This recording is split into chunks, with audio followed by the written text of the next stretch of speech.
जी बिस्मिल्लाहिर्रहमानिर्रहीम, अस्सलाम वालेकुम। मैं हूं बिलाल अहमद। उम्मीद है आप सब खैरियत से होंगे। मेरे साथ मौजूद हैं अरमान साबिर। ज़हीर केस में हमने बात करनी है। 5 सफ़हात पर मुश्तमिल एडिशनल डिस्ट्रिक्ट एंड सेशन जज का ऑर्डर आ गया है, जो कि ज़हीर की ज़मानत मनसूखी से मुतल्लिक दरख्वास्त थी और उसको अदालत ने यकसर मुस्तरद कर दिया है। कोई सबूत पेश किया गया अदालत में। जब अदालत ने कहा कि सबूत दें या नहीं दें, तो अरमान भाई के पास वो ऑर्डर मौजूद है। अरमान भाई आपको बताएंगे कि सबूत मौजूद है या नहीं। दूसरी एक सबसे अहम खबर यह है कि डॉक्टर उज़मा और डॉक्टर दूसरी फातिमा रियाज, इनकी रिपोर्ट्स पर क्यों परेशानी है कि उसको अगर अवामुन नास को पता चल रहा है कि उन्होंने उस रिपोर्ट में क्या लिखा है। फिर दूसरा, ये क्लासिफाइड डॉक्यूमेंट नहीं है, लेकिन उनकी ख्वाहिश है। क्यों ख्वाहिश है कि ये पब्लिक ना हो, लोगों को पता ना चले। यानी कि जो रिपोर्ट्स उनके हक में आए तो वो खुद पब्लिक कर दें, जो रिपोर्ट्स उनके खिलाफ आए तो उसको क्लासिफाइड कहकर बंद कर दिया जाए।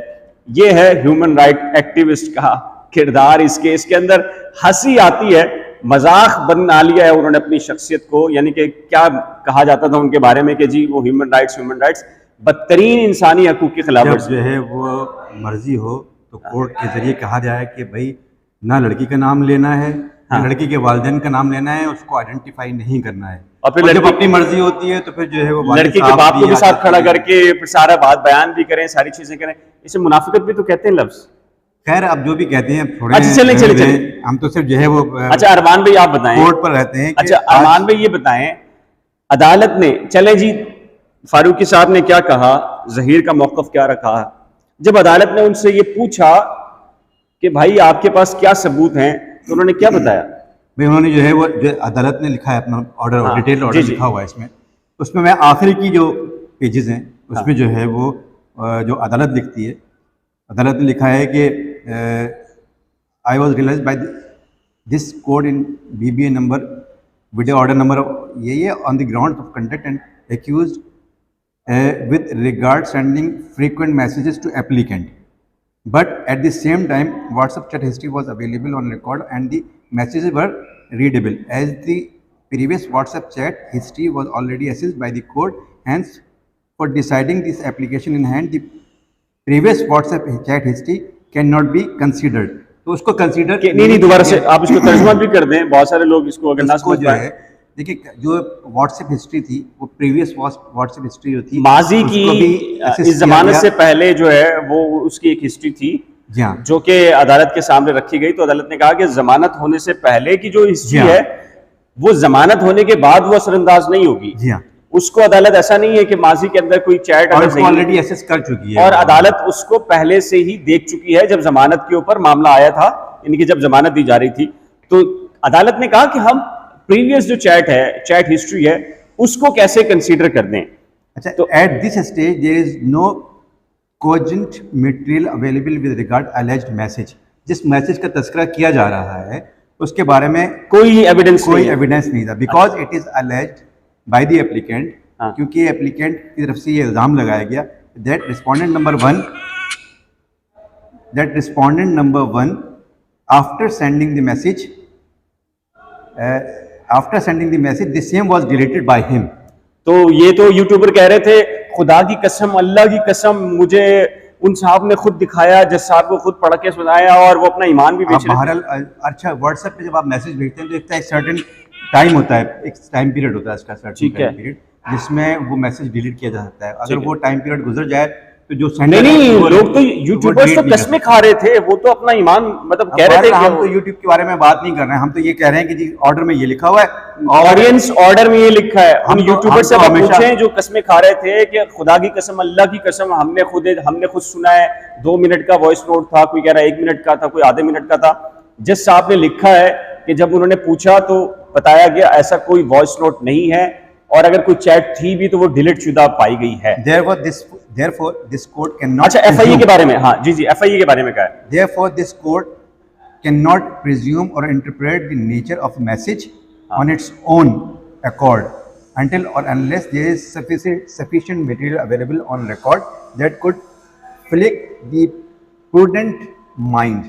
यानी कि अक्ल के तगाज़े तो ये कहते हैं कि जब तक अगर आपके पास कोई सबूत ही नहीं है, कुछ चीज ही नहीं है, किस तरीके से अदालत किस तरह जायजा लिया जा सकता है। तो ये सारा मामला है। अच्छा, एक और भी चीज की है कोर्ट ने, अरमान भी इसमें लिखे थे, FIA का जिक्र है कि अगर मैसेज अगर आया है तो पहले आपने उसको वेरीफाई करना था, उसकी तस्दीक करवानी थी FIA से, और अगर FIA की तस्दीक शुदा कोई चीज फॉरेंसिक भी होना चाहिए, फॉरेंसिक होना चाहिए था।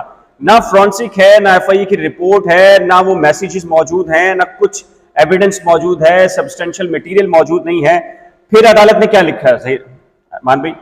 बस लिखा है no doubt respondent number 1 Zaheer Ahmed is charged with heinous offence, ठीक है, but heinousness of offence would not disqualify him for relief of bail. ठीक है ना, यानी कि वो ठीक है, वो एक संगीन इल्जाम उसके पास है, तो महज इस इल्जाम की बुनियाद पर उसको उसकी जमानत से तो नहीं बिल्कुल नहीं किया जा सकता। आगे पढ़े आप। अच्छा, ज़हीर कोऑपरेट कर रहा है अदालत से, अदालत ने ये लिखा है both the counsels relied upon case laws, जो दोनों तरफ के वकील हैं वो केस के मुतालिक जितने भी लॉज हैं उन पर इन्हिसार करते हैं with regard misuse of bail and cancellation of bail. Bail से मुताल्लिक एक बहुत ही इंपॉर्टेंट चीज है आगे but the same are distinguishable with the fact and circumstances of the present case. In view of the above discussion application is dismissed. जी, अदालत ने इस एप्लीकेशन को डिसमिस कर दिया। However tentative assessment is made by the court which shall not prejudice the case of either party. Armaan भाई, court ने कहा है कि एक मुल्जिम जिसको हमने जमानत दी है वो हर समात पर आ रहा है, किसी पे वो एब्सकॉन्डिंग नहीं हुआ। इसका मतलब ये है कि वो अदालती फैसले की इज्जत कर रहा है, पासदारी कर रहा है, एहतराम कर रहा है, और उसके खिलाफ एक एप्लीकेशन लगा दी गई कि उसकी जमानत मनसूख कर दी जाए।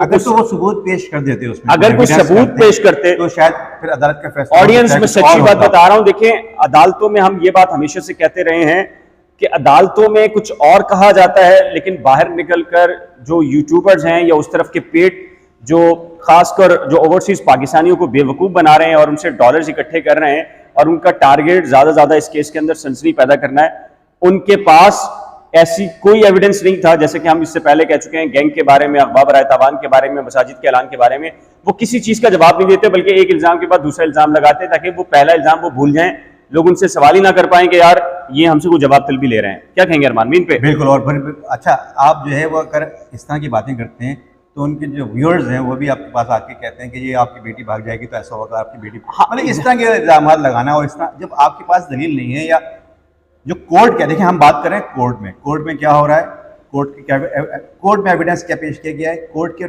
डॉक्यूमेंट क्या है, कोर्ट का ऑर्डर क्या है, हम सिर्फ उस पर बात कर रहे हैं। कोर्ट में कहीं नहीं कहा गया, कहीं साबित नहीं होता है कि ज़हीर जो है वो कोई गैंग है जो कि जो है वो ह्यूमन स्मगलिंग कर रहा है। अभी तक ऐसा कहीं साबित नहीं हुआ है, ना कोर्ट में कोई ऐसा एविडेंस आया है। और ये बात तो जो मुद्दे के काउंसिल है उन्होंने भी एक्सेप्ट किया कि ये गैंग नहीं है। अच्छा ऑडियंस, हमने आपको समझाने के लिए ये व्लॉग बनाया है, हालांकि मैं इससे पहले अपनी कम्युनिटी के ऊपर ये पोस्ट कर चुका हूं। अगर आप में से किसी ने भी ऑर्डर पढ़ना हो पूरा, पहली लाइन से आखिरी लाइन तक 5 सफ़ात वो मेरे कम्युनिटी के ऊपर पोस्ट किए गए हैं। अगर आपकी राय क्या है इसके बारे में, उन यूट्यूबर्स के बारे में और ये प्रोपेगेंडा करने वाली जो पूरी टीम है जो कि ओवरसीज पाकिस्तानियों से डॉलर्स कमा रही है, इनके बारे में क्या ख्याल है, तो नीचे दिए गए कमेंट सेक्शन में अपनी कीमती राय का इज़हार जरूर कीजिएगा। अगर आपने अरमान साबिर व्लॉग और करंट अफेयर्स विद बिलाल को अभी तक सब्सक्राइब नहीं किया तो बराए करम सब्सक्राइब, वीडियो को शेयर, लाइक और बेल आइकन को लाजमी प्रेस कीजिएगा। खुदा हाफिज़।